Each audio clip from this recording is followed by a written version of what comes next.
Good morning, you two. Hope you're doing well after last night's activities. Morning. Is the new blend ready? Of course. Comet, if you'd like to keep Miles company, Tabitha and I will just be a minute. I'm afraid of Miles. What if he makes fun of me for being old? That's really funny. Miles glares up at you. I don't even think about you. I'm not gonna waste energy making fun of you. Oh, Miles, always such a cut-up. Be civil while I'm gone. Sybil motions for Tabitha to follow, and they both disappear into the tea room, closing the door behind them with the tinkling of bells. Keen-eye, try and listen in. You walk up to the door of the tea room to listen in. Subtle. I know it took a little longer than you'd hoped, but this was fairly short notice. Sybil pauses, and a moment later, you hear footsteps move to the far end of the tea room. She and Tabitha resume their discussion, their voices hushed. You can only make out bits and pieces of what they're saying. Is there... Yes, make sure this is all... not inside. Outside, then. Don't assume you know. I know what I'm... Your listening session is halted as the tinkling of bells announce another patron. Oh, we've never seen this guy before. Oh, excuse me. Wait, you're Comet, aren't you? Oh, shit. Okay. Ah, so Bo is the sun. My name is Bo. I'm Duke's boy. It's a pleasure to meet you. The policeman told me you saw what happened to my daddy. I'm so sorry for your loss. Thank you. The policeman said he might just be out hunting somewhere, but me and my mama both know he ain't coming back. Oh. So the policemen still haven't found the body. It's been 2 days. Come on, guys. Mama's pretty broken up about it. I'm trying to hold it together since I'm the man of the house now, but it ain't easy. Me and him was supposed to bring Big Betty to the state fair this week, but now he's gone. And as of this morning, show is... So what? What do you mean gone? Like, dead? Because that's horrible. So I suppose if I'm not going to the fair, I may as well make myself useful and get out in the woods to look for what's left of my daddy. You was there, right? Could you tell me where to look so I can try and find him? Ooh, I don't know if we should, right? Is Big Betty one of your chickens? Nah, she ain't a chicken. Big Betty is our prize pumpkin. She was a big lady too. I'd expect she was at least 2,000 pounds. Not too easy to move something like that. Could be she rolled off down a hill, but I can't be looking for her just yet, what with everything else going on. Yeah, did the ditchlings take the pumpkin as well? It's dangerous up there, I wouldn't go poking around. I ain't a stranger to what these hills have to offer. Daddy always said I wouldn't have nothing to fear so long as I learned how to use my fists. So he taught me how to do all that. Those woods might still get scary sometimes, but I reckon there's no better way to show my daddy I learned those lessons than to go out there and find him. I don't know if I want to tell him, oh, your dad was killed by monsters, you know? I feel like I don't want to tell him. I can't tell you where he is. It's not safe. That's what my mama said too. But I ain't got much else to do with my day. All the crops have been harvested, and the chores been tended to. May as well be useful. Monsters are shit cool. Yeah, he could respond that way, I guess. I didn't think of it like that. But I was figuring he'd probably be like, ditchlings, you're making shit up, and how dare you, that's so disrespectful, People are always like that in horror movies and stuff.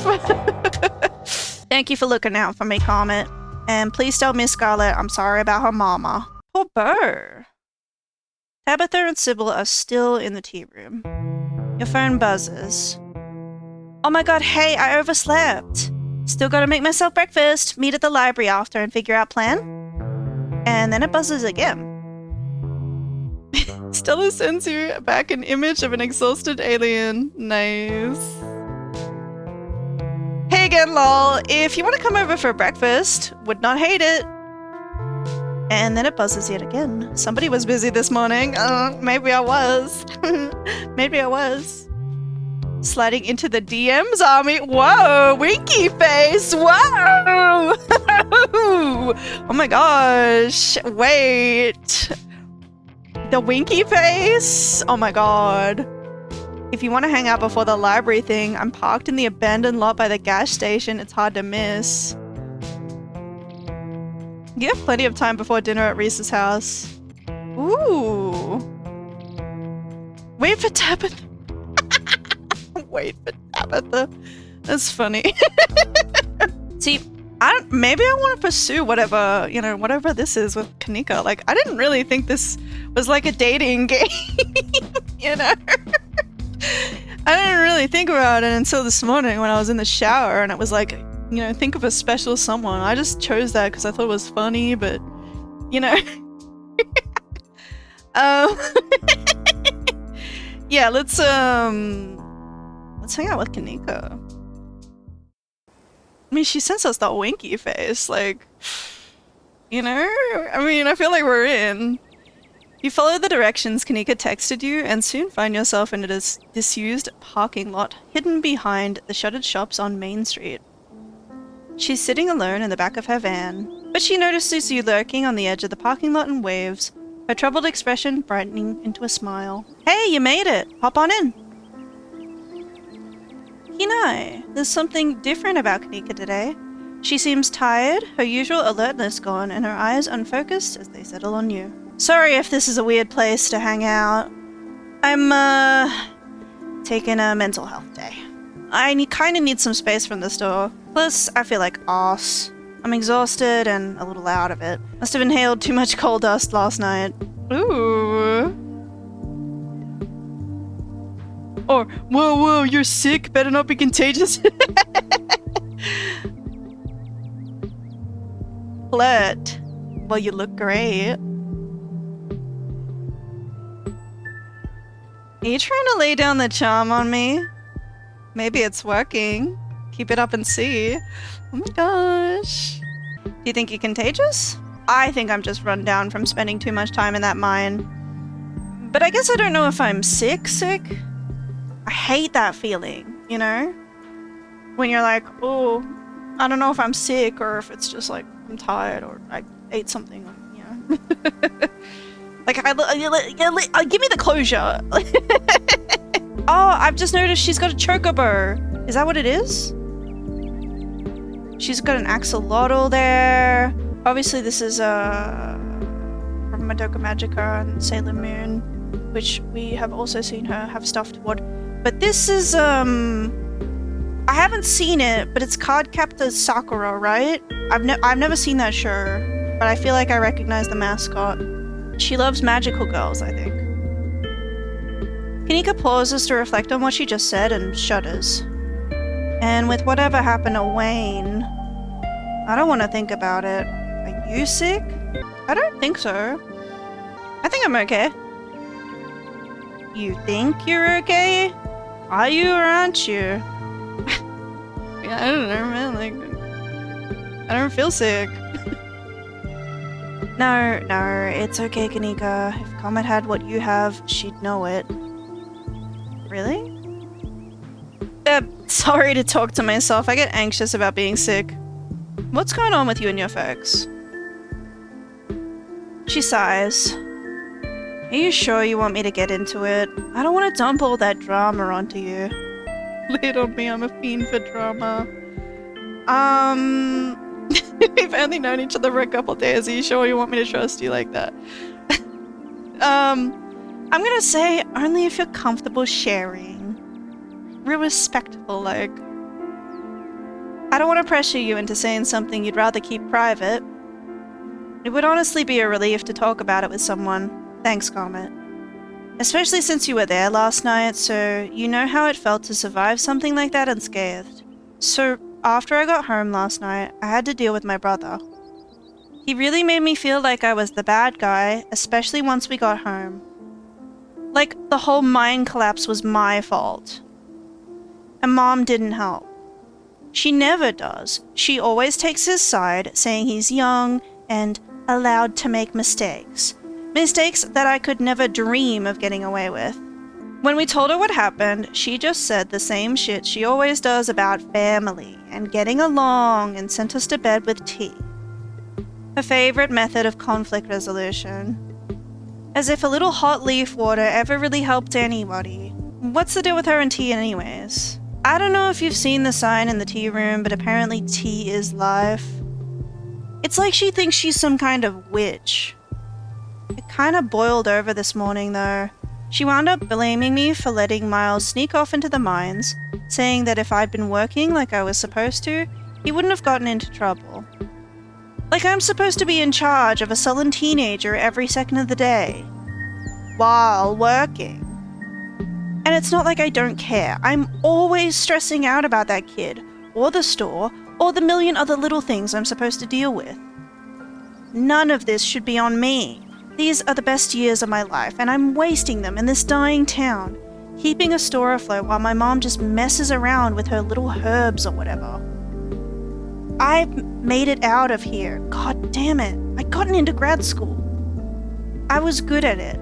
I was going to graduate with honors and everything.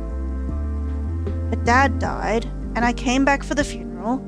Then I just had to stick around just to help Mom sort out a few things. First it was a month, then 2. And now here I am, over a year later, and those few things became my life. I don't want to be this person. If I could, I'd just drive this van all the way to the coast, lie down on the beach, and never come back. Sounds like you already know what you want to do. Yeah, like I think... it's like what I was saying before. I think it's very interesting. It's very interesting. I think the connection between Kanika and Tabitha... Because it's like I said, like, Kanika's like, I'm not supposed to be here. I don't want to do this. This isn't fair. And she's right? Like, I don't disagree with her at all. And I'm not saying Tabitha's right. But it's like, Tabitha, it's like she resents her because she's like, well, I am in a similar situation, but you don't hear me bitching about it, right? I feel like that's why Tabitha's so salty toward her. And it's like, well, yeah, like maybe Tabitha kinda has a point in terms of like, what are you gonna do about it? Are you just gonna whine and complain? Or are you actually gonna take charge of your life and leave? But like, I understand why it's not easy either, right? Absolutely. It sounds like you already know what you want to do. Kanika is quiet for a moment, staring out to the overgrown parking lot. See, I think Kanika says this stuff. She says it. She's like, I just wanna leave. I just wanna leave. I should be able to leave. I should be able to go and live my own life. She says it, but I don't think she really believes it enough to actually do it, right? I feel like we've had some keen eye interactions with her where we've kind of been pushing her more toward it. Been like, no, seriously, you're right though. No, seriously. You should be allowed to just go and leave and who cares about the town? They'll sort it out, right? I think she said something about how like, oh, this is the only general store in town. If, like my dad was the one who ran it, my mom is hopeless.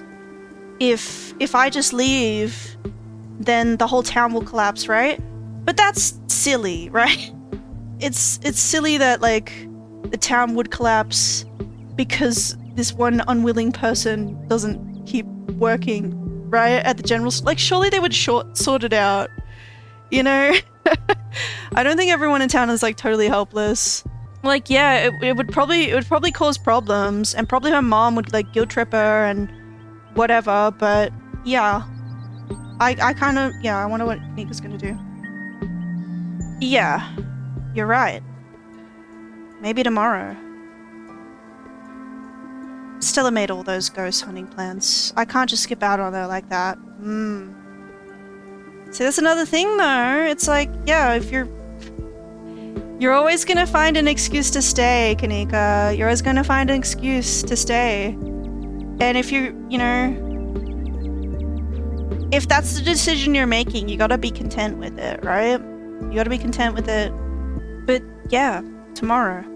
Definitely tomorrow. You should come with me.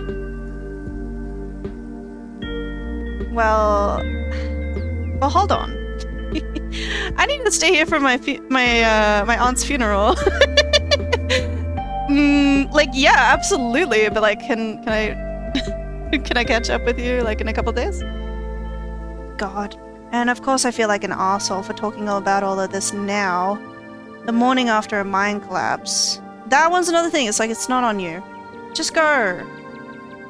But I guess that's what pushed all of this over the edge. Nothing like a major disaster to make you question the direction of your life has taken, right?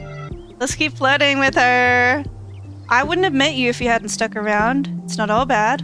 You're right. I guess some good things can come up from